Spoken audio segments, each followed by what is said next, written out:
नमस्कार, मैं हूं पीयूष पांडे और आप देख रहे हैं चुनाव आज तक।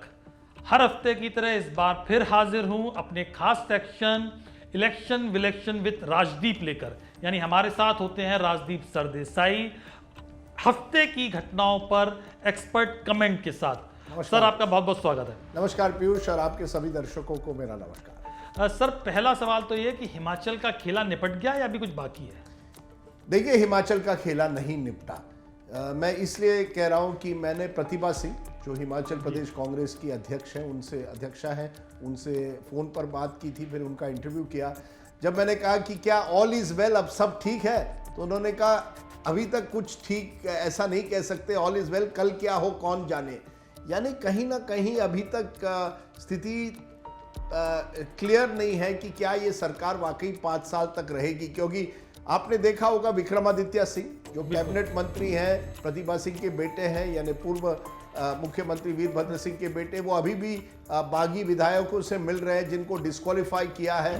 तो कहीं ना कहीं अभी जैसे आपने कहा कुछ ना कुछ इस खेला होबे में अभी तक खत्म नहीं हुआ। मुख्यमंत्री उनको विक्रमादित्य को छोटा भाई बता रहे हैं, वो नाश्ते पर नहीं जा रहे हैं और नाश्ते को लेकर भी कमेंट कर रहे हैं। तो मतलब इसका मतलब ये है कि कांग्रेस आला कमान अभी तक सबको समझा नहीं पाया है एक टेबल पर, मतलब नाश्ते की टेबल, ब्रेकफास्ट टेबल पर भी सबको साथ नहीं ला पाया।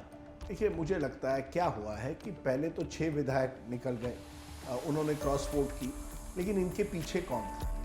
मुझे अभी तक यकीन नहीं है कि ये 6 विधायक जो थे केवल ये 6 ही थे, और क्या उनके पीछे किसी बड़े व्यक्ति का हाथ है, ना केवल भाजपा का, लेकिन कोई कांग्रेस में भी है।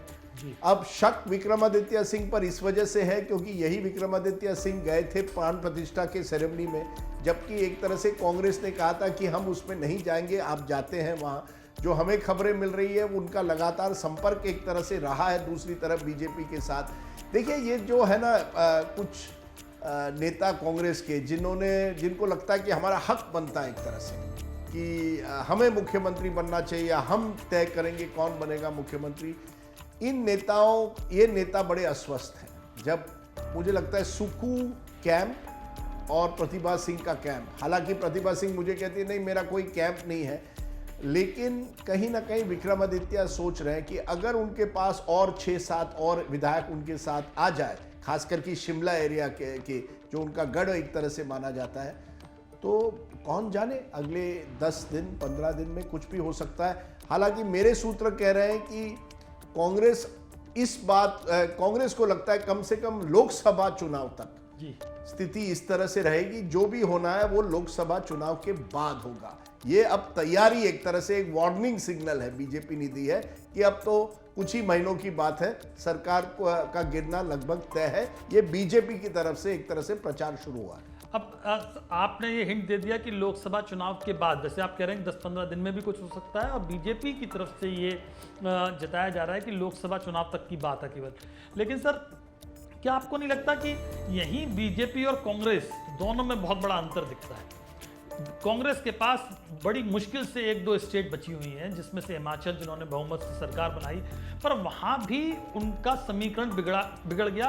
राज्यसभा चुनाव क्या हुए, पूरी जो गड़बड़ियां थी सतह पर आ गई। देखिए, ऐसा है कि हिमाचल की राजनीति में एक इस तरह से गुटबाजी होना कोई आश्चर्य की बात नहीं है। जब कांग्रेस में वीरभद्र सिंह जैसे एक तरह से बड़े नेता आप कहिए उस पार्टी में थे, तब वो गुटबाजी इतनी नजर नहीं आती थी। लेकिन गुटबाजी है, अलग अलग डिस्ट्रिक्ट्स के नेता जो हैं वो हर नेता चाहता है मैं मंत्री बनूं। अब छोटे राज्य में बहुत कम लोग मंत्री बन सकते हैं, आप मंत्री पद का विस्तार भी नहीं कर सकते। अगर कोई बड़ा राज्य होता तो आप लोगों को कुछ कॉर्पोरेशन चीफ अलग अलग चीजें दे सकते। कांग्रेस ने अभी कर्नाटका में जनवरी में 26 लोगों को कॉर्पोरेशन का चीफ बनाया है, ताकि कहीं ना कहीं हर व्यक्ति को लगे मुझे कुछ मिल रहा है। वो हिमाचल जैसे राज्य में मुश्किल होता है, तो एक अस्थिरता बनी रहती है, खासकर कि कांग्रेस जैसे पार्टी में जहां ये गुटबाजी को कंट्रोल करने के लिए भी आज कोई ऐसा बड़ा व्यक्ति नहीं है। तो मुझे कोई आश्चर्य नहीं है जो हो रहा है हिमाचल में। और राज्यसभा चुनाव में मुझे लगता है कहीं ना कहीं कांग्रेस को लगा यार अगर जाएंगे तो 2-3 लोग जाएंगे, हमारी विक्ट्री गारंटीड है। ये आप कहिए उनके समीकरण में कहीं गलती हो गई, उनकी राजनीतिक सोच या स्ट्रेटेजी में कहीं गलती हो गई कि उन्होंने ये बात जैसे ही बीजेपी ने हर्ष महाजन को रखा, ये कांग्रेस को एक वार्निंग सिग्नल थी। और यही वजह है पीयूष, और ये बड़ी बात है, मुझे लगता है कांग्रेस ने तय किया सोनिया गांधी को वहां नहीं रखते हैं, क्योंकि उनको डर था कि कहीं हर्ष महाजन जो पुराने कांग्रेस के नेता रहे हैं, वीरभद्र सिंह के करीबी रहे हैं, उनमें वो क्षमता है कि वो कुछ लोगों को अपनी तरफ खींच ले। और सोनिया गांधी को इसी वजह से मुझे लगता है हिमाचल से कांग्रेस ने दूर रखा। आपने सर सोनिया गांधी का जिक्र कर दिया, तो हम दर्शकों को जयराम रमेश की वो बाइट भी सुना देते हैं यहाँ पर, क्योंकि कल मौसमी सिंह जो हमारी संवाददाता आज तक की, उन्होंने पूछा जयराम रमेश से ये सवाल, तो वो भड़क गए। तो ये इससे समझ में आएगा कि जयराम रमेश ने क्या कहा, पहले दर्शक सुन लें। सर हिमाचल की सर पहले ये बताया जा रहा था कि हिमाचल में से सोनिया गांधी जो है वो राज्यसभा जा सकती हैं, और सुक्खू साहब ने इसकी पेशकश भी की थी, लेकिन वो राजस्थान से गई। और ये जो 4-5 वोटों का मार्जिन था, ऐसा अंदेशा जताया जा रहा था कि क्रॉस वोटिंग हो सकती है। तो क्या पार्टी आलाकमान पहले से जानता था कि पार्टी यूनिट में जो है असंतोष है लीडरशिप को लेके, और क्रॉस वोटिंग हो सकती है, और उसके बाद उसमें नकेल कसने में आप लोग विफल रहे, हिमाचल का मूड भांपने में आप विफल रहे? ये बिल्कुल गलत है। ऐसे सवाल नहीं पूछे जाते, आपको ऐसे सवाल नहीं करना चाहिए, माफ कीजिएगा, ये बिल्कुल बेबुनियाद है, इसमें कोई तथ्य नहीं है। ये कहाँ घुमा फिरा कर आप ये आर्ग्यूमेंट कर रहे हैं, ये अमित मालविया जैसे सवाल हैं, आपके सवाल नहीं है। सॉरी, बुरा मत मानिए, नहीं, बुरा मत मानिए, ये गलत सवाल है। नहीं, गलत सवाल है। ये पार्टी हाईकमांड ने निर्णय लिया है, आप उस पार्टी हाईकमांड को निर्णय को टेढ़ मोड़ कर देख रहे हैं, बिल्कुल गलत है। तो सर सुना आपने कि जयराम रमेश ने क्या कहा, लेकिन आप मेरा जो अगला सवाल का अगला हिस्सा था उसका जवाब और चाहूंगा कि यहीं बीजेपी और कांग्रेस में sir party with the difference वो है कि बीजेपी ने 3 राज्यों के मुख्यमंत्री बदल दिए, चू तक नहीं हुई, जहां बड़े बड़े कद्दावर नेता थे, वसुंधरा कम से कम, और शिवराज सिंह चौहान जो कद्दावर नेता। लेकिन हिमाचल में सरकार बड़ी मुश्किल से आई कांग्रेस के पास, फिर भी नहीं। पीयूष देखिए, सवाल सीधा है, ये गुटबाजी हर पार्टी में है, ऐसा नहीं है कि बीजेपी में नहीं है। लेकिन बीजेपी में ये फर्क क्या है कि बीजेपी केंद्र में सत्ता में है, केंद्र में उनके पास नरेंद्र मोदी जैसा नेता है, क्योंकि वो खुद अपने बल पर वोट ला सकते हैं। तो मोदी जी जो कहे सबको मानना पड़ता है। जो मध्य प्रदेश में हुआ, शिवराज सिंह चौहान जैसे बड़े नेता को आप एक तरह से छुट्टी उनकी कर देते हैं और एक रिलेटिवली यंगर युवा नेता को ले आते हैं, या राजस्थान में वसुंधरा राजे जो 2 बार मुख्यमंत्री रही हैं उनको किनारे कर देते हैं। ये बीजेपी में आज आप कर सकते हैं, क्योंकि मोदी जी की ये ताकत है। डिसाइड करते हैं मोदी जी दिल्ली में, अमित शाह उनके एग्जीक्यूशन करते हैं, लेकिन और नड्डा जी एग्जीक्यूशन करते हैं, डिसाइड तो मोदी जी करते हैं किसको मुख्यमंत्री बनाना है, क्योंकि वो ताकत है। आज कांग्रेस में वो ताकत नहीं है। इंदिरा गांधी जी के जमाने में थी, किसको मुख्यमंत्री बनाना है, कब बनाना है, कैसे बनाना है, ये इंदिरा गांधी तय करती थी, जिससे जो स्टेट यूनिट्स थे वो कमजोर हो गए। तो ये बड़ा फर्क पड़ गया है बीजेपी की राजनीति में और कांग्रेस की राजनीति में। कांग्रेस में ये गुटबाजी और बढ़कर आ रही है, क्योंकि उनके पास उस तरह का एक दिल्ली में कद्दावर नेता नहीं है जो एक बार कहे वही आपको सुनना पड़ेगा। आपको मालूम है 2022 में अशोक गहलोत को तो कांग्रेस आलाकमान कांग्रेस का अध्यक्ष बना रही थी, उन्होंने कहा नहीं मुझे जयपुर में रहना है। क्या किया आपने? आप उनको चैलेंज भी नहीं कर पाए।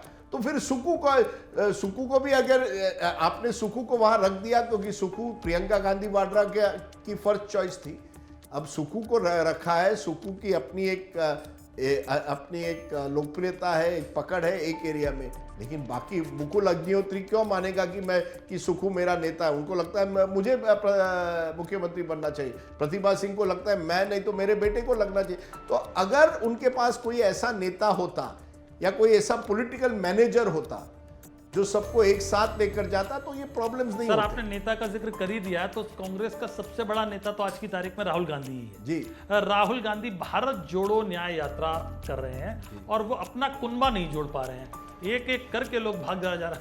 देखिए ये इसकी टाइमिंग पर तो सवाल ही है कि आपने ऐसे समय पर किया है, जबकि आपकी पूरा अटेंशन होना चाहिए कि पार्टी के संगठन को कैसे मजबूत बनाना है। अब एक चीज तो कांग्रेस ने की है कि आपने भूपिंदर हुड्डा, भूपेश बाघेल और डीके शिव कुमार को तुरंत शिमला भेज दिया। अब इनमें से मैं समझता हूँ डीके शिव कुमार में वो भूख है कि मुझे कुछ दिखाना है कि मैं कुछ भी कर सकता हूँ।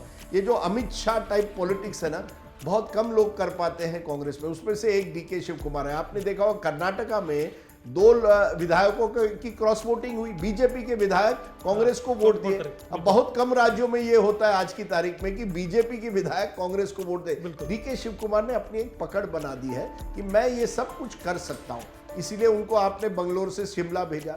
तो राहुल गांधी ने ये सब आउटसोर्स एक तरह से कर दिया है कि मैं पार्टी का आइडियोलॉग हूं, विचारधारा मैं पार्टी की आगे रख रहा हूं, मैं जा रहा हूं जनता से संपर्क कर रहा हूं। ये सब चीजें, ये जो संगठन को मजबूत करना, किसको कहां रखना है, कैसे तालमेल करना है, किसके साथ समझौता करना है, ये खरगे जी करें, शिव कुमार जी करें, मैं उसमें पढ़ूंगा नहीं।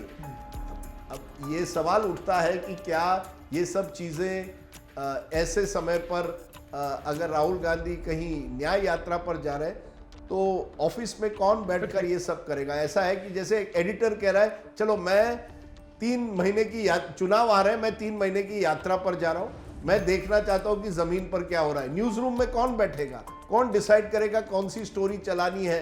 तो यही एक तरह से मुसीबत हो गई है कांग्रेस की। अब सर थोड़ा बड़े परिप्रेक्ष्य में एक सवाल करना चाह रहा हूं मैं कि जिस तरह से लगातार कांग्रेस पार्टी के नेता और बाकी पार्टियों के नेता बीजेपी में जा रहे हैं, जिसमें से मुख्यमंत्री भी हैं, जो पूर्व मुख्यमंत्री हैं वो भी उसमें हैं, कई बड़े दिग्गज हैं, बीजेपी को इस बात में कोई अब दिक्कत नहीं है कि कौन आ रहा है, कमलनाथ जाते जाते बचे हैं बीजेपी में। इसकी वजह आपको क्या लगती है बड़े परिप्रेक्ष्य में? क्योंकि सिर्फ मसला ये नहीं है कि ईडी या सीबीआई पीछे लगी हुई है, कहीं ना कहीं कांग्रेस के नेताओं को भी कांग्रेस की सरकती जमीन का एहसास है। क्या ये वजह भी है? बिल्कुल बिल्कुल पीयूष ने आपने 100% सही बात कही। देखिए, नेता जो होते हैं, खासकर के अनुभवी नेता, वो जानते हैं हवा किस तरफ से चल रही है। वो जान गए हैं कांग्रेस इस समय, उनको लगता है डूबती नहीं है और उनको लगता है हमें तो सत्ता अगले 5 साल नहीं आनी है। ना ही कांग्रेस में वो ताकत है कि किसी को राज्यसभा दे दे, किसी को गवर्नर बनाए। ये सब बीजेपी कर सकती है।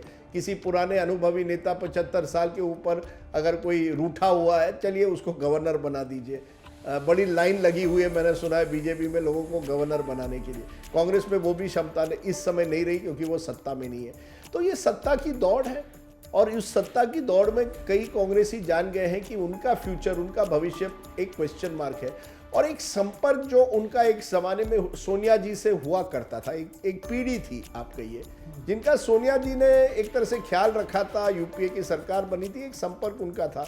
राहुल गांधी और उनकी ट्यूनिंग ही नहीं है। ये वर्ड जो ट्यूनिंग आप हिंदी में यूज करते हैं, मुझे लगता है राहुल गांधी और इस एक पीढ़ी कहिए, एक नेता कहिए, उनके साथ उनकी ट्यूनिंग बिल्कुल नहीं बन पाती है। तो इसका दूसरा काउंटर सा सवाल यह है कि तो क्या जो बीजेपी दूसरे दलों के नेताओं को जब अपने साथ लेगी तो क्या बीजेपी के नेताओं में असंतोष नहीं उभरेगा कि हमने इतनी मेहनत की है, हमने पार्टी को खड़ा किया है, लेकिन मलाई दूसरे लोग खा रहे हैं? अब आप देखिए असम में तो हेमंता मुख्यमंत्री ही हैं। नहीं, बिल्कुल, ये बहुत ही बड़ा और इम्पोर्टेंट सवाल है। मैं हेमंतों की बात आपने की, मैं आपको जिक्र दे तो चलिए हेमंतों को हम ये मान ले कि असम में वैसे ही कांग्रेस बीजेपी के पास कोई ऐसा दिग्गज नेता नहीं था, इसलिए आपको हेमंतों को लाना पड़ा। उनमें वो क्षमता है कि वो पार्टी को एक तरह से मजबूत कर पाए। अब आप महाराष्ट्र का उदाहरण दीजिए। महाराष्ट्र में 2019 में जब विधानसभा हुए, बीजेपी नंबर 1 पार्टी उभर कर आई, पहली बार नंबर 1 पार्टी बनी थी। 2014 में भी बनी थी, लेकिन 2019 में ऐसा लगा कि वो बिल्कुल एक तरह से महाराष्ट्र की नंबर 1 पार्टी बनी है। सरकार बनती है उद्धव ठाकरे और एनसीपी और कांग्रेस की, फिर आप वो सरकार गिराते हैं। फिर मुख्यमंत्री कौन बनता है? एकनाथ शिंदे, शिवसेना के एक तरह से बागी नेता।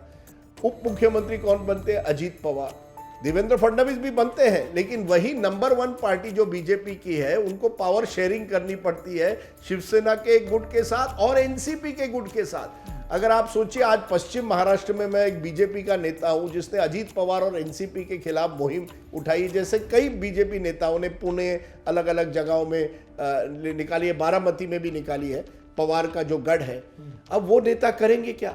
क्योंकि अगर आप टिकट देंगे तो आप अजीत पवार के किसी एक नेता को इस बार देंगे, लोकसभा का भी देंगे और शायद विधानसभा का भी उनको मिलेगा, क्योंकि उनकी मांग रहेगी पश्चिम महाराष्ट्र हमारा किला है, हम वहां से लड़ेंगे। तो वो जो बीजेपी का जो जमीन से जुड़ा हुआ नेता है वो उसका क्या होगा, ये बड़ा चैलेंज है। जब आप शॉर्ट टर्म के लिए, ये केवल सत्ता के लिए आपने किया, एक शॉर्ट टर्म कॉम्प्रोमाइज जब आप करते हैं तो आपका लॉन्ग टर्म जो है, जो दूरदृष्टि, क्या पार्टी को 10 साल बाद कैसे मजबूत करना है, उस पर सवाल उठते हैं। लेकिन बीजेपी का कहना है यार कल किसने देखा है, आज जब हवा हमारी तरफ चल रही है पूरा उसका फायदा उठाओ। एक बात मैं कहूंगा कि बीजेपी के साथ एक एडवांटेज है जो संघ है, संघ की जो डिसिप्लिन है उसकी वजह से शायद इतने लोग बागी नहीं होंगे। विचारधारा जो है संघ की, जो कांग्रेस में होती, अगर यही स्थिति पीयूष कांग्रेस में होती, और हमने देखा इंदिरा गांधी के जमाने में कि धीरे धीरे लोग, इंदिरा गांधी जैसे ही कांग्रेस कमजोर हो गई और इंदिरा गांधी के जमाने के बाद लोग छोड़ते गए कांग्रेस, अलग अलग दल बनाते गए। ममता, आज की तारीख में एक बड़ा इंटरेस्टिंग बात, आज की तारीख में इस देश में ऐसे 8 या 9 मुख्यमंत्री हैं जो एक ना एक जमाने में कांग्रेस में थे। बिल्कुल। अब ये सोचिए, तो कांग्रेस जो बिखराव हुआ, क्या बीजेपी का वही होगा?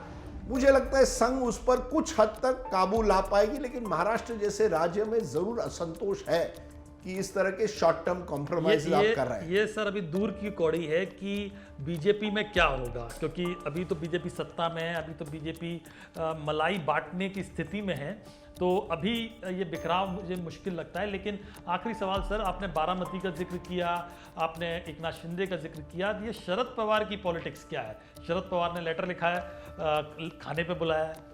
देखिए, शरद पवार एक ऐसे नेता है जो कहते हैं राजनीति में कोई दुश्मन नहीं होता, आप प्रतिद्वंदी होते हैं लेकिन दुश्मन नहीं, ये उनकी पुरानी परंपरा। मैं आपको उदाहरण देता हूं, शरद पवार मुंबई क्रिकेट एसोसिएशन पर उनका एक तरह से वो आप कह सकते हैं वो पूरी तरह से, वो एक जमाने में तो अध्यक्ष भी थे और आईसीसी के अध्यक्ष बने, बीसीसीआई के, लेकिन मुंबई क्रिकेट एसोसिएशन में उनकी पकड़ है।